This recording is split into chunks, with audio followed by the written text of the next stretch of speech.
rise to the next big super app. Yeah, what I was saying is that like Telegram seems really poised to take advantage of what they're building. I mean, they have 800 million users, huge user base, and they have all of these people just creating crypto content inside of it. Like, you know, all the news channels like us with blockchain who are distributing news. You have people who are monitoring stuff like Officer CIA, and then all these other channels that are just integrated, and Unibot as well too. So you essentially have like a full stack of crypto apps that can just be operated from Telegram itself. So they potentially are like the dark horse. I mean, they're already out there, right? But we just use, maybe it's so ubiquitous in our use of Telegram on a day-to-day basis that we just don't see that like Telegram is the future. It is like it is the next, like behind Bitcoin and Ethereum, like it's then Telegram. Yeah, I mean, look, it's been the future, right? So we've seen. We all started out on, well, I don't know, I wouldn't say we all, but we started out on Bitcoin Talk, right? Mm-hmm. Then we migrated to Slack. Slack had massive security issues that were going on at the time to be able to handle the influx of users. It was more of an enterprise application, if anything.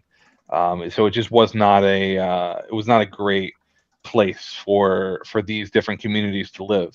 After Slack, we finally had Telegram in 2017, if I recall. It had to be around that time, probably summer that it first came out. And like I remember, there was probably only 3 or 4 groups that were like anywhere relevant to ICOs, and I just went in there. I started talking as much as possible. I started meeting all these new people. I started getting invited to private groups. Then the deal flow started. You know, most of that stuff was operating over on Skype or other applications that were quite centralized and didn't have that great of sharing capabilities. Telegram had the ability for me to take a message and forward it to any other private group, any other DM that I could afford it to, which is a massive breakthrough. After Telegram, and I don't really want to say after, but Yeah. Following Telegram's success, Discord started to become more popular in the crypto community, specifically with NFTs. People just needed a lot more segregation in terms of these different parts of the server. But Discord really, really sucks in terms of managing all your groups. They even have their own folder system, but it's just It's not great. very clunky. Yeah. It's not great. So the user experience suffered. The integration on it was higher friction for different applications than Telegram was. So that solution didn't come to fruition. WeChat suffered from the same thing that WhatsApp. Actually, not as much as WhatsApp, but WeChat suffered from the same thing. And not only was it owned by China and it was somewhat segregated to that region of the world, but forwarding and application stuff just wasn't really prevalent. So there's just no competitor. And on top of that, we have to we basically have to look at these we have to look at these different applications as an adoption of encryption, right? Mm-hmm. So when you're looking at an adoption from end-to-end encryption services, that's what we're really seeing: Signal, WhatsApp, Telegram, etc. So that's why Telegram's TAM is much larger than the people who are just using it for crypto. And in fact, most of the people who use Telegram deal drugs, right? That's how I found out about it. My friends of mine were like, "Yeah, I'm selling weed. I just talk on Telegram now." Like, okay, cool, bro. So people start talking at the youth level and through different age demographics, and they're like, "Oh yeah, I'm using this stuff for this, this, and this." There's other people who are like, "Hey, I'm only getting news from the front in Ukraine."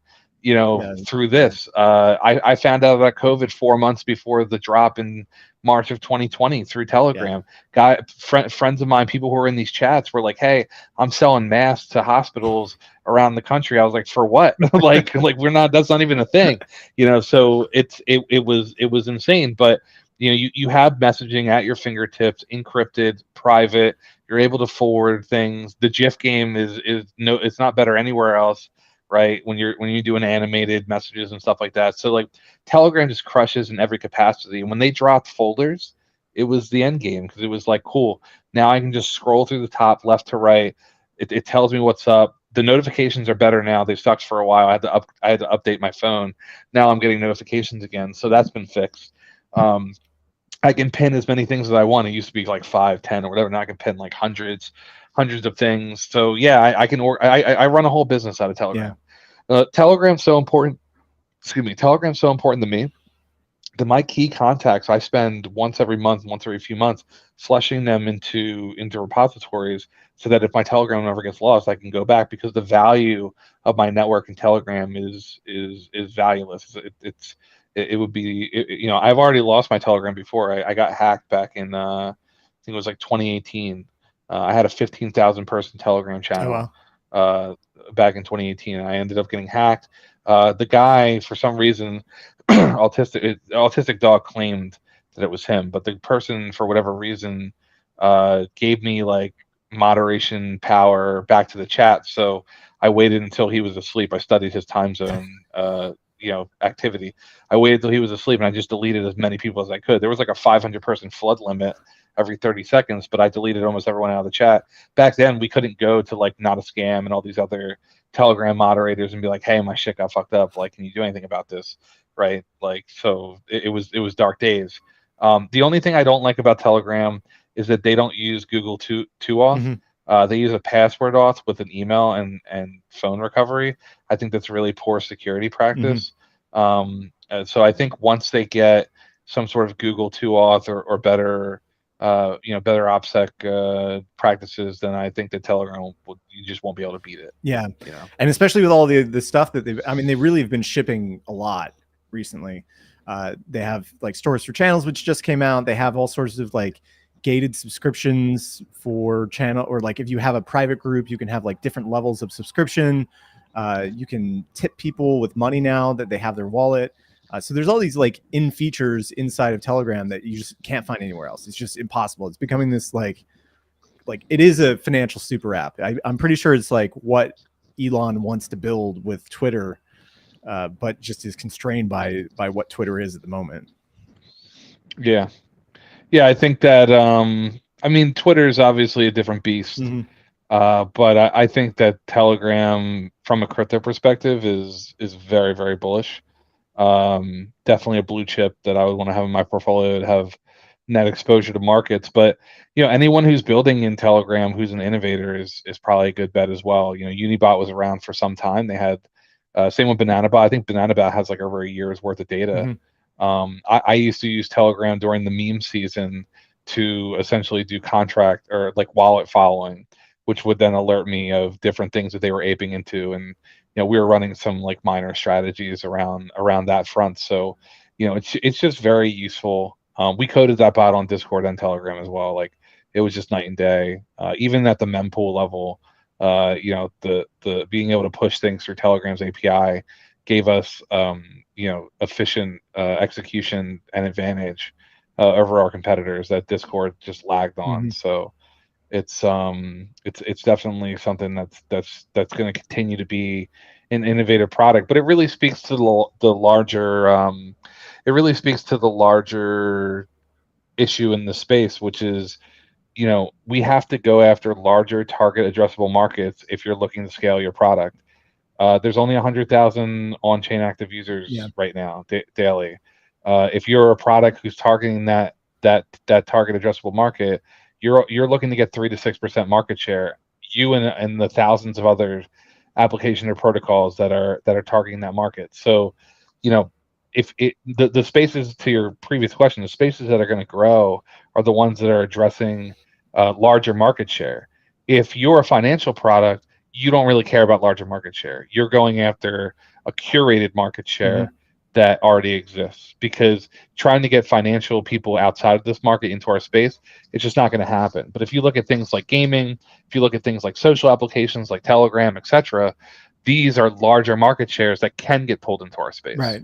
And that friction is much lower because there's not a regulatory veil separating us.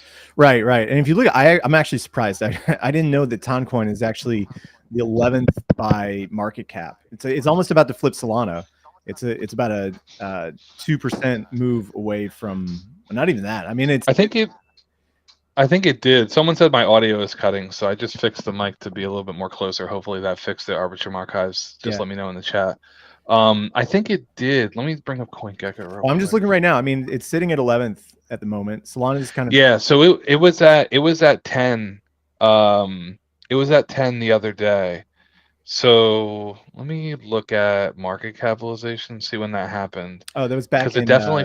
just like a week ago, 19th September. It peaked at $8.8 billion for Toncoin. Yeah, last week. Yeah. Yeah, it hit. Yeah, I see it here. And it just makes sense. I mean, they 8.76. have 800 million users baked into their system. And if you're talking about like adoption and who's going to use it and potential for growth in the future, I mean, you already have a market base. You already have product market fit. Everybody already uses your app. You don't really have to like build that like a Solana does, where, they're starting from the ground up. And even though they have like 2 years of growth already, it's not 800 million users, right? And like one of the most widely used crypto apps. Yeah, I'm going to continue talking to you. I'm just checking on my kid real quick. Oh, it's okay. She's down for a nap. Yeah, how many? Do you know how many users are on Solana? Not 800 million, maybe 100,000 or a million or something like that, if at most. I mean, for daily active users. But even then, I mean, that kind of signals that like Toncoin could essentially take the third spot behind Ethereum in the future, right? Because they have that user base, and it just speaks to the power of these like social networks to generate value. Yeah, I think social applications are very big. It's actually ironic how we started the it's very ironic that we started the conversation around Friends.tech. Yeah, because that's we started seeing a big capital deployment trend in SocialFi at the beginning of this year. Oh, you cut out. Lost your audio. Yeah. Sorry about that. Yeah, so we started seeing a big trend in SocialFi towards the beginning of this year. It makes a lot of sense. You have to ask yourself what spaces have a ton of users in them already in terms of a TAM, and where do they have low regulatory risk that the use case would make sense on chain, right? So things like Friend.tech, Telegram, etc. These are large, either user-centric markets or existing within our market that can expand, and they have pretty much no regulatory risk. And there's a way of creating an incentive-driven revenue scheme outside of the token. Yeah. No, inside the token. I thought you were saying that like if you look at something like Telegram, like the you don't have to dump the token or provide farming incentives to get people to use Telegram. It's just already there. Same thing with potentially with FriendTech as well. No, I'm saying the incentive, like there's an incentive mechanism for the token to have value, right? So like token value has two components to them. One's not related to the token, one is. So the first one is obviously that you have a business that can scale, that can adopt users and create revenue, right? That's just a company generally. The token component is how you redistribute the incentive mechanism of the network, right? So you have things like Chainlink and Ethereum, where basically people stake their tokens, the cost infrastructure gets offloaded. There's essentially like an incentive slashing mechanism. Then you have governance tokens, where the incentive is redistributed to protect from a governance attack, and it usually has voting mechanisms at the protocol layer for different like levers and fees and stuff like that. And then at the same time, there may be a treasury, and there may even be a revenue redistribution through, some sort of quasi redirect like Curve or something like that. I think the guys from Jones now basically told me that Camelot's new model of how they're going to be handling things, they believe subvert that regulatory scrutiny. But again, these models are yet to be seen. It'll take a long time for them to get tested in court. But at the end of the day, you need to have like incentive being driven. Otherwise, you're just a security token. So if you don't fall into like one of those three, or maybe some outliers that have to do with incentive ownership around either TVL or network volume, right? Then you're essentially just getting fees, and it's predicated on the revenue, and you're probably a security as a non-regulatory professional. So I wonder if the other social companies like Facebook and Twitter are like intently watching what Telegram is doing and how they're being treated by Google and Apple, because what Telegram really needs to essentially get make it to 100 million market cap or 500 billion or however large they're going to grow, is for the device providers, Apple, Google, to essentially liberalize and open up their infrastructure so that it's friendlier to like crypto payments and crypto products as well too. And that's what I see as like the big constraint. Same thing for FriendTech as well too. I mean, FriendTech has to use that weird way of setting a PWA, progressive web app, inside of your phone that gets around the Apple Store. So I do think there are like roadblocks, not from the regulatory sense, but more from the like infra, like how are we going to distribute through Apple Store or Google Store, right? Who want their 30% cut. Do you know what the ton token even does? I have no idea. Yeah, I'm trying to get a feel on it right now because ChatGPT now has the browsing function, which is pretty cool. The plugins just weren't working, but yeah, it says, I don't know, nominator pools contribution to network security. So I'm guessing they're using some sort of chain link model where there's basically staking and slashing, which would make a ton of sense. That's the only utility that even works. Buy and trade swaps on decentralized exchanges, cross-chain transfers. That's not really utility. Yeah, so it sounds like they're building a network that's distributed for these nominator pools. Let me just explore options. Yeah, so Ton is a proof of stake network. It means that security and stability is maintained by the validators. So it's POS, some form of slashing. They're probably going to start building apps. They do already on have top it, of it. Yes, Yeah, so they already have. You can get an anonymous eSIM. You can get address. You can buy Telegram Premium with it. They have Nice. VPN services. Makes a ton of sense, right? Like I say, unless you're doing a Chainlink or Ethereum model, you have to be a governance token, and your product has to be building TVL or Treasury, or your security token. Yeah. Well, I think that's probably a good place to wrap up on. We went through social, went through everything, and ended up back on social here at the end. And I'm gonna have to SocialFi #1. Exactly. I think I'm gonna have to go look at Telegram more now that it's kind of. I didn't even know. I mean, it's like quietly ascended to being like quiet. It's very quiet, 10, right? Like excluding stablecoins, like in the top 10, which is pretty remarkable. Yeah, I think I'm just looking back from the all-time high.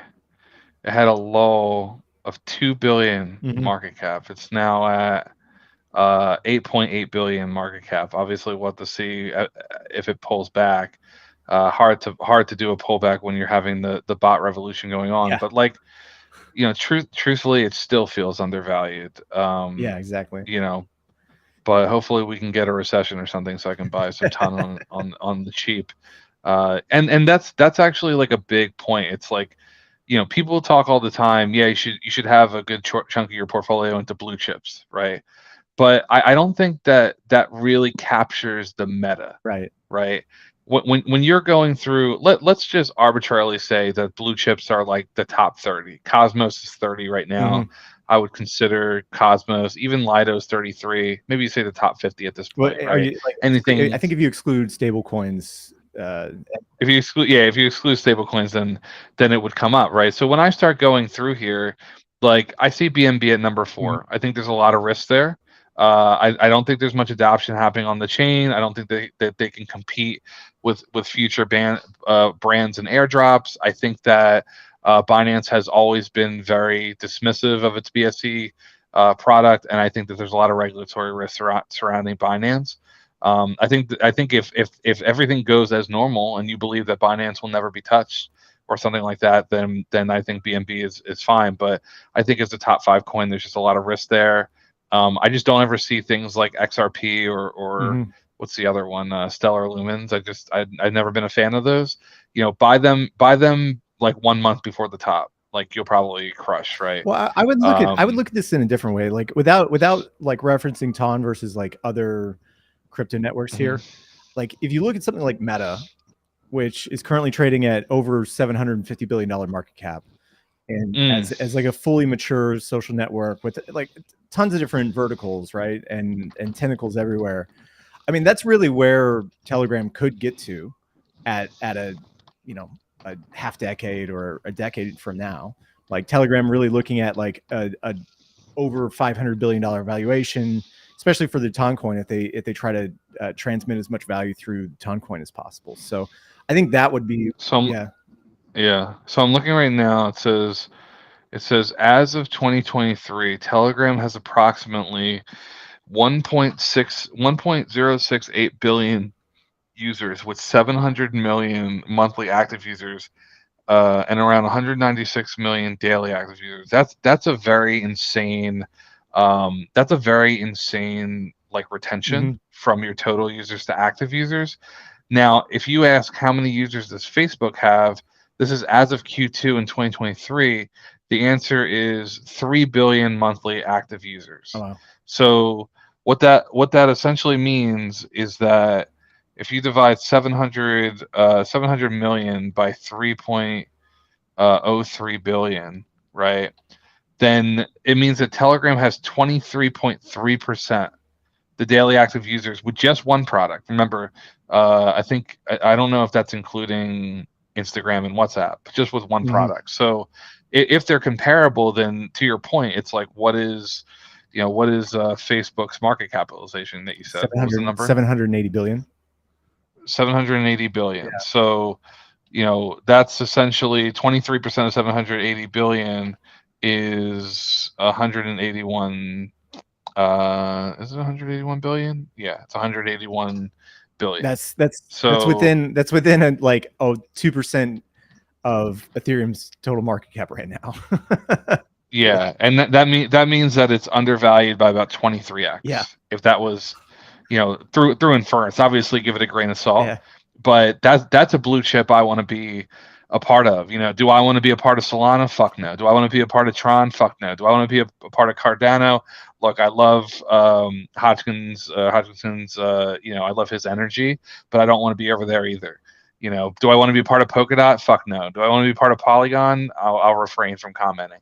Do I want to be part of Chainlink? Absolutely. Yeah.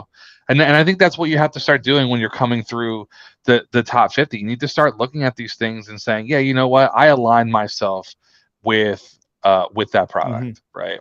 From the ethos and narratives that I'm building. And that's really what I mean when I say that, like, a lot of people go, oh, I want blue chips, right?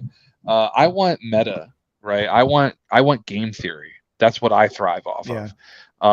Now, it would be interesting to see what my game theory, how that would perform versus a generalized index. I think there's a lot of data on the indexing side already. But I think from a game theory perspective, like, I haven't been far off, I think, on a lot of like existing blue chips and where they would stand. I'm bullish on Cosmos. I think that can be a massive ecosystem. I think it's massively undervalued. I think it's the only alternative L1 to Ethereum that really makes any sense. Or at least in the blue chip categories. Like, everything else is either some quasi L2 or tapping into MetaMask's ecosystem. Like, for the longest time, Cardano, Solana, and Cosmos were the only L1s that didn't have to use MetaMask. Yeah. And Cardano's like relatively irrelevant. And Cosmos has built itself as this friendly friendly network to ETH, right? Like, Celestia is coming out and it's going to be fully supportive of data availability for ETH. So, Cosmos, I don't like, some of these other networks position themselves as like competitors to ETH, and that's probably the wrong way to go. Cosmos was always like, oh, hey, like, we're not trying to be ETH. We don't want to be them. We're just building stuff that can exist in tandem with it. And that's a very Apple way of going about things. So back in the Apple Microsoft ramp up, whenever they would have like a road show or an event, right? Microsoft would get on stage and say, "This is why we're different to Apple. This is different to Apple. This isn't Apple. This is this." But when Apple would go on stage, they were like, "This is why we're doing this. This is what we're doing," etc. And I think it's been proven that they basically won that arms race, right? So it's a very good strategy. Like, the more you talk about your opponent, the more you push your it's probably one of the rules in one of Robert Greene's book, I'm sure. But the point is like the more you talk about them, the more credit you're giving to them. It's like almost like free marketing. Yeah. For them, it's like you can't keep my name out of your mouth, right? And I think the same thing happens. I think the same thing happens with friends, right? A friend comes to you, always doing is complaining about his significant other or someone else, and you're just like, shut up, dude. I don't want to hear about this, right? It's the same thing. So yeah, I think. But the thing is also like Cosmos is one of the only competitors to Ethereum. Mm-hmm. Like Paradigm pushed the leading product from Ethereum to Cosmos.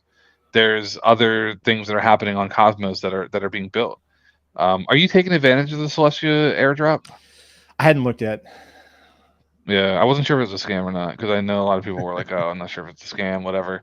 The same thing happened with Friends.tech. Like I tried to install Friends.tech, I found out that I couldn't use it on Android. Then they pushed out the web version. There was a bunch of weird stuff that was happening. It hasn't been until recently that there's been a big volume spike that I was like, "All right, cool. There's still 5 months to go. I want to get in the game, have some exposure to this thing that I think will be the next killer app. Ideally, get an airdrop from Coinbase on top of it. This is the way. This is the way.